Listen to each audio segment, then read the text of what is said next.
All right, well, not too early in the morning. I think we're good. So my name's Joe, and here, I forgot to take this off beforehand. I don't want it to interfere with the mic coming off. All right, we're going to leave that on. um, and This is my first time at a DevOps Days event, so I'm really excited to be here. Really, thank you for having me, and it's great to see it happen in Seattle. I've been in Seattle for about 20 years. I started my career at Microsoft working on Internet Explorer. Back then, IE was really sort of helping to define the web platform. I'm proud of the work that we did then. But I think one of the interesting things is that even back then, Microsoft viewed the web browser and the web as an application platform in a way that I think a lot of others didn't see. And so my indoctrination into this industry was really around thinking about how do we build stuff for developers? How do we actually provide power tools so that people can get more stuff done? And that is, say what you will about Microsoft, that's really part of the Microsoft DNA. And so that trend has continued through my career. While at Google, I started Google Compute Engine, which was an interesting experience of trying to learn what did everybody do outside of Google, and then meld that with Google's internal processes. And then continuing on that track, along with a couple other folks, we started the Kubernetes project as a way to bring some of the ideas that had been proven over about 10 years at Google into the open and really meld them with the needs and ideas that and thinking that had been happening outside of Google. So with that in mind, today I'm going to talk about how Kubernetes is not just a platform, but it's a platform for building platforms. So going a little meta here. All right, so I think most folks in the room have heard about Kubernetes. I'm assuming, I'm not going to belabor sort of containers in Kubernetes and all that. I think most folks think about this as container orchestration. This idea of I have a bunch of containers, I have a bunch of machines, how do I figure out what's going to run where? And I think Kubernetes does a great job of that. There's other systems out there that tackle this same sort of class of problems. Most users are looking for two things as they do this. The first one is that they want an API-driven way to automate this stuff across a bunch of nodes. And that really enables more efficient workflows. So it's really about getting more stuff done faster. And then the other goal that folks are looking for a lot of times is around efficiency. I have a certain set of resources, hardware, and I want to pack more into it. And so that term of orchestrator kind of evolved after these systems started showing up. I don't think it's a great term, and I'll get to that as we go through. But I think we built Kubernetes to be much more than just providing those two goals. All right, so what is Kubernetes really? It's a database with a bunch of controllers.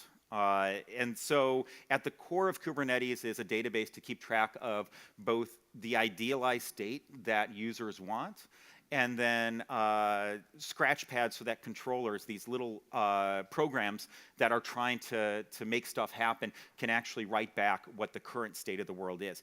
And these things end up interacting with each other through APIs that are extensible and that other folks can use. So at its core, Kubernetes is API-driven, broken up into something that approaches microservices. And those core components that make up the Kubernetes-ness of the system, the orchestrator parts of the system, can be ripped out and replaced, and we're seeing that happening. So there are alternative schedulers in terms of actually the placement engine that you can look at and swap in there. And then there's folks like Microsoft Azure is working on a virtual kubelet, which is, we'll get to that, which is a way to actually launch containers with Kubernetes without having to manage or even think about underlying VMs. All right, so here's a block diagram. Hopefully this is readable here, of a typical Kubernetes cluster. And when I say it's an API with a bunch of controllers, hopefully we see that at the center of this is this thing called the API server. And it's just a policy engine that sits in front of etcd, which is a highly consistent database. And everything communicates through talking to that API server. And the control plane is made up of the API server, the scheduler, which is that placement engine, and then this thing called a controller manager, which implements all of the logic for figuring out how to actually manage sets of objects and connect them together and distribute information across the system. These things logically could have been built into the API server, but even from the start, we broke these things out as separate processes so that we would keep ourselves honest and make sure that we only went through APIs as we built this stuff out. And then each of the worker nodes in the cluster has this thing called a kubelet, which is the Kubernetes agent that then communicates via the same API set or the same API style back to the API server. The term kubelet, by the way, is a Googleism. There was Borg, and then the agent for Borg was called the Borglet. And then there was Omega, and the agent for Omega was called the Omelet. It's so bad. So the natural thing for us when we were creating Kubernetes was to call this thing the kubelet. So it's one of those places where we probably picked cutesy terminology that maybe didn't do ourselves any favors, but it is what it is. All right, so controllers. So let's get into some more detail in terms of what a controller is. So it's a snippet of code that's running someplace, and logically you can think of it as a loop where it looks at a definition of what it's trying to achieve. It looks at the real world in some way, and then it tries to move the real world closer to the definition, its idealized state. And it does that in a repeated way, and it does that in a way that is patient and diligent. So me and the family, this last spring break, we went down and hiked down into the Grand Canyon and then hiked our way back up. And the watchword on the way up with the kids was relentless forward progress, right? That's what controllers do, relentless forward progress. And the interesting thing here is that this is a really stable distributed systems pattern. If something fails, the controller will continue to try and make things right. If you change your mind and you say, I want to scale these things to 100 replicas of this thing, and then it's working and it gets to 50, and then you're like, oh, I changed my mind, I only want 10. It doesn't have to actually touch 100 to go back to 10 because it's looking at the current state, the desired state, and evaluating what to do in that context. And so there's a lot of places where this pattern has saved us / hidden bugs in terms of other places inside of the system because it's so robust. And that's really what you want with distributed systems, is you want them to be simple to reason about and as robust as possible. So here's a typical, and this one's a little bit harder to read. This is a typical sequence diagram of what happens when you launch a container on Kubernetes. And so we're going to be talking about pods here, and I'll define those in a little bit. But for this discussion, just assume pod is a container. So the user, which is the stick figure there, talks to the API server saying, hey, I want to create a new pod. The API server writes that to etcd and then writes back to the user saying, okay, good, I got your request. Then the scheduler notices, hey, I have a pod that's not bound to a particular node. And it then reacts that by, it has its own sort of in-memory map of where there's capacity in the cluster. It reacts to that by assigning that pod to a specific worker node. It writes that back to the API server. The API server writes it to etcd, and then everything returns. And then the kubelet that's running on the node that that pod was assigned to notices, hey, I have a new pod, or the set of pods that I should be running has changed. Let me go ahead and work with Docker to actually make sure that the set of containers that are running matches the ideal set of containers that should be running. And then as the status from the underlying container engine, Docker, changes, it writes the current status back to the API server that then writes it to etcd. So here you can see we have, what do we have? The user, the scheduler, and the kubelet are the three sort of controllers or actors that are working in this world, and they don't talk directly to each other. They talk to the API server, and they sort of leave notes to each other through writing back to the API server that then writes that thing into etcd. One analogy here that Brian Grant, one of the other folks who's put a ton of time and effort and passion into the project, has talked about. It's kind of like when you're at a diner, and the server takes your order, puts it on a ticket, hands it to the kitchen. The kitchen then makes the food, and maybe they mark off items on the ticket as they make the food, and then they hand it off. And so that ticket ends up being sort of a record of what's been done, where things should be, the idealized world. So you'll notice that I kind of waved my hands a little bit, and I said this component noticed this, and this component noticed that. There's this primitive that's built into systems like etcd. The lineage goes back to a Google system called Chubby, lock server, Zookeeper has a similar type of capability, where you can essentially subscribe to changes to a particular set of items in the database. If something changes, let me know, and then let me know what changed. And this idea of watch, hey, I'm watching these objects, let me know when they change, gets reflected from etcd through the API server and is part of the Kubernetes API. And this becomes a critical optimization so that as those actors write stuff, other actors can notice, other controllers can notice that there's changes and then react to those. And so this is how Kubernetes can work in sort of near real time in terms of scheduling. It's due to this optimization.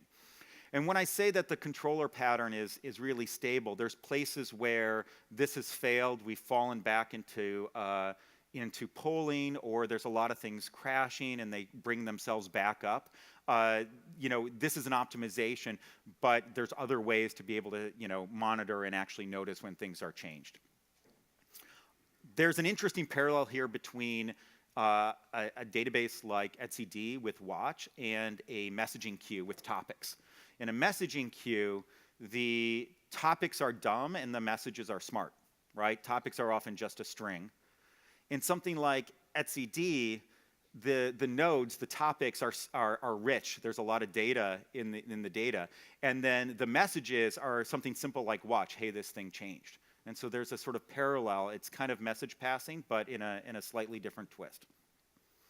All right, so when you add all this stuff together, this is why I think orchestration is a bad term for this type of system, because orchestration implies that you have a score, you have a plan, everything's sort of like defined down to a minute level of detail from the beginning. And with a system like Kubernetes that has to deal with the real world, that has to deal with failures, that has to self-heal, you don't have a plan up front, you're reacting. And so it's more like jazz improv, where you have these different controllers reacting to each other versus having something planned out from the beginning, from the start. All right, so hopefully that gives you a little bit of a grounding in terms of how the core parts of Kubernetes work.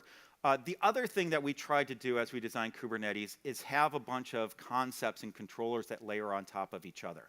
And this gives users a toolbox to not only use the core primitives of Kubernetes, but also extend those things and use those things in new ways. So I'm going to give you some examples on some of the layering, some of the different components and how they interact with each other. This is not an exhaustive sort of lesson on Kubernetes, so if I'm going really fast here, you have to excuse me. All right, so the primitive here, we talked about this before, is a pod. This is a set of containers and resources. It's essentially the type of thing that needs to land on a node together. When we first introduced the idea of pod as being a set of containers, it was a little bit controversial because folks are like, hey, I just want to run a container. Why are you guys making this so hard and introducing this new term? As we see the advent of this idea of sidecars, where I want to deploy my code with some helper processes that all work together, the idea of a pod, I think, starts to come into its own. So it's a little bit more complicated than I think the naive getting started case, but it really makes for some interesting capabilities later on. All right, so we have a pod, and when you schedule when you create a pod and the scheduler binds it to a node, like in that sequence diagram we had earlier, it's important to note that it'll live and die on that node. So if that node disappears, that pod disappears with it. And the reason being, again, this is a distributed systems learning, is that if you have a network split and you have some sort of controller that says, that node disappeared, let me move that pod or reschedule that pod onto a different machine. If the network split resolves, now you may have two copies of the same thing with the same identity and the same parameters running at the same time.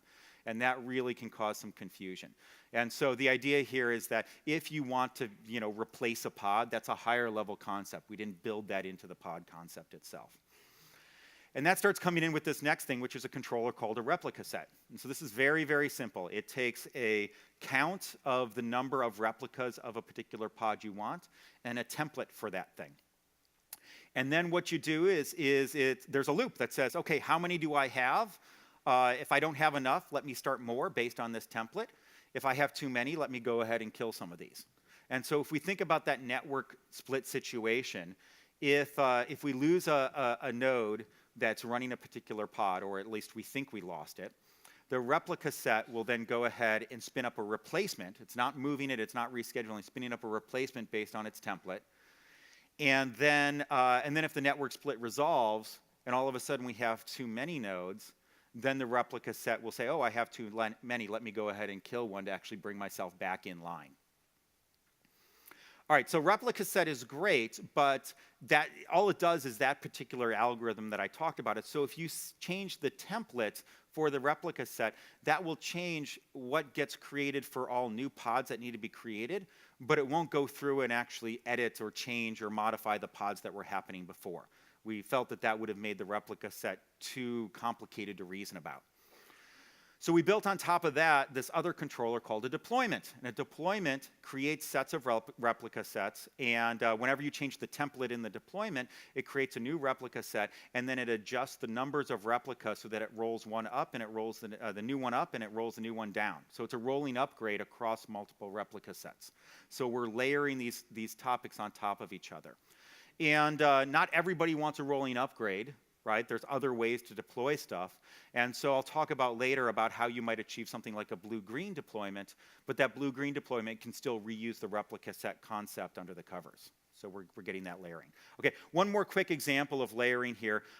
All the stuff around replica sets was really about creating daemons. I want to create something, I want it to run forever. If it dies, restart it with prejudice. I really want to make sure that thing keeps running, right? There's an alternate way of doing things, which is I want to run something to completion or run it until it's successful. And so we have a job concept that's similar to a replica set, but really focused around how many do I want to run, what's the completion criteria, that type of thing. And so again, we're reusing the pod primitive. It's still running pods, but we're using it in a new way. And then built on top of that, we have Cron Job, right? Oh, I didn't, yeah, got to fix my slide. So this is a Cron Job, and Cron Job is essentially launches a job based on a template, based on a schedule. So layering these concepts on top of each other. All right, so that's all fine and great, but there's a good chance that you're going to want to do stuff that the built-in objects in Kubernetes don't allow you to do, right? At some point, we recognize we can't foresee every type of rollout, administration action, type of thing that folks will want to do. And so Brendan Burns, one of the other co-founders of Kubernetes, started what has come to be known as custom resource definitions.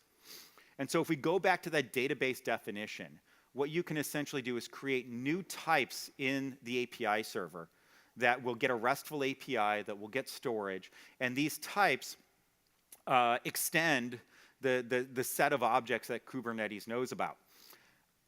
And remember, Kubernetes is just a database, so what you're doing is it's kind of like you're creating a new table or a new schema.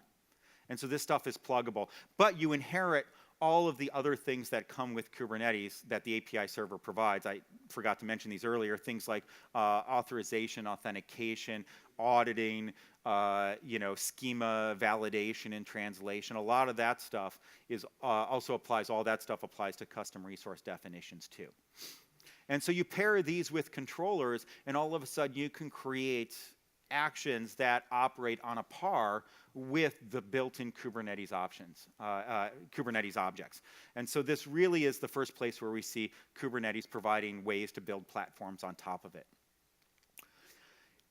So the CoreOS folks took this idea and ran with it, and they gave it a new name. They called it an operator. It's a specialized controller that has domain-specific knowledge about operating a specific type of system. So an operator is a controller, but I think the folks, most people sort of look at this as being something that has specialized knowledge about a specific service that it's running. When I talked to Alex Polvi, who was the CEO of CoreOS before they sold to Red Hat, and he says, hey, we're doing this new thing called operators. My response was, oh, that's great. Computers used to be people too. Now, I don't think it's going to put anybody out of a job, right? But I think view this as a power tool.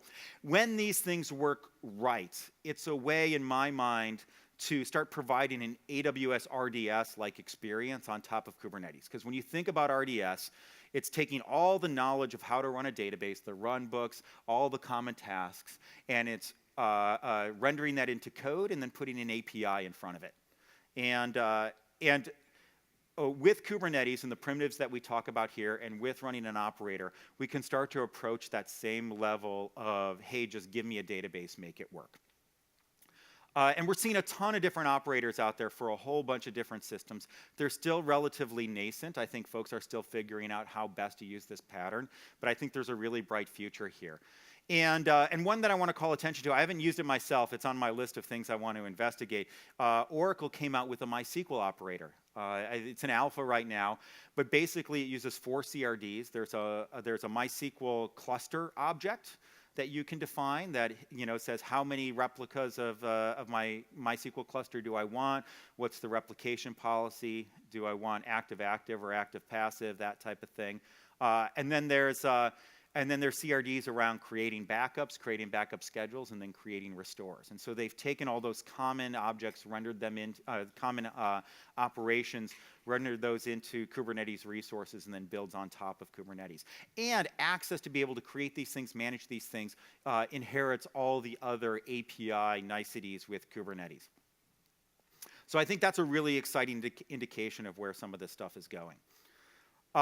So I've made this all sound great, but it's not great yet. The reason being is that Kubernetes is still a relatively young project.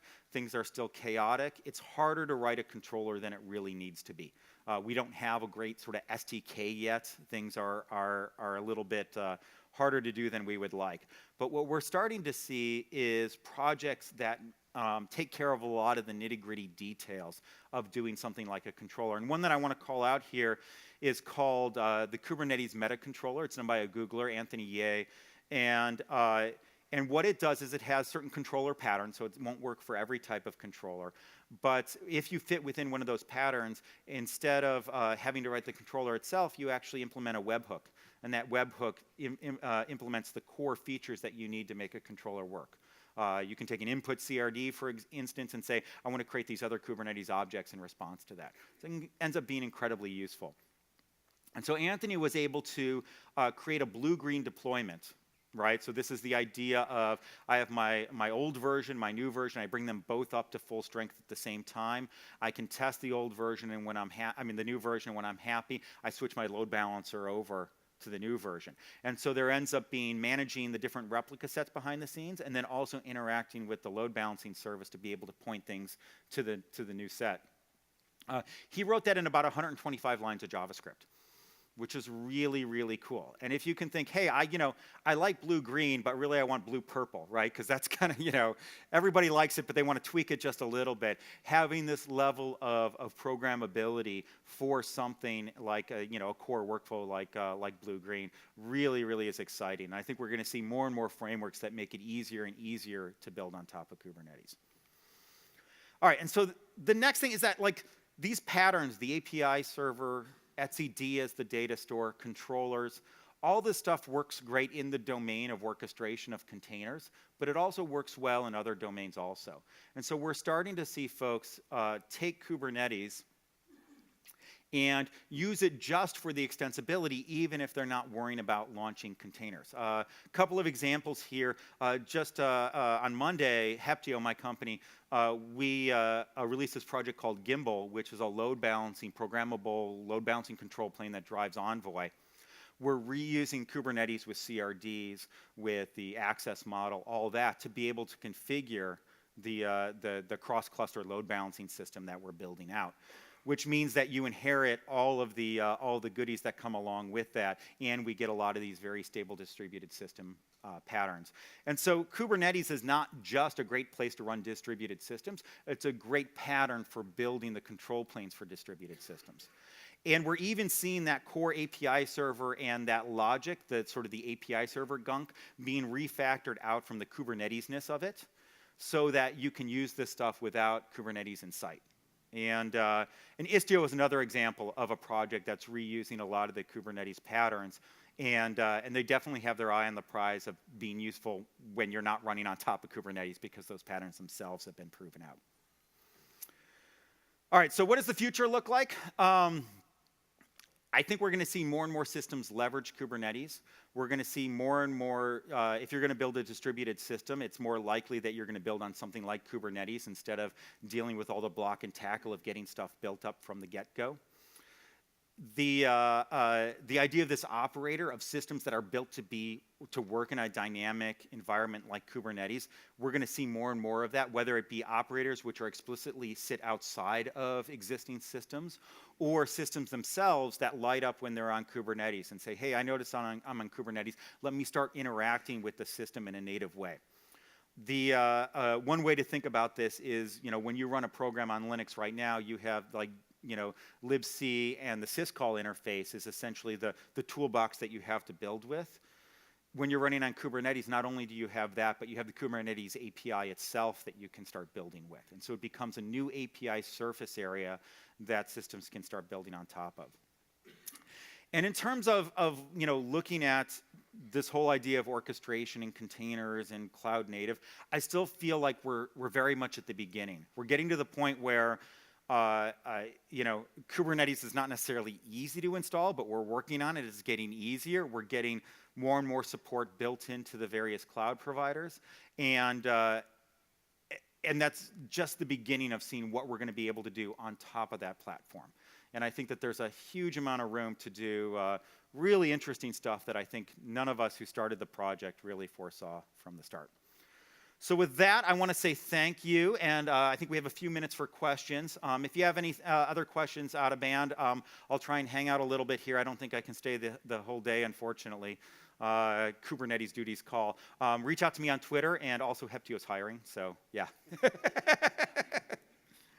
Thank you, Joe. Any questions? Yeah.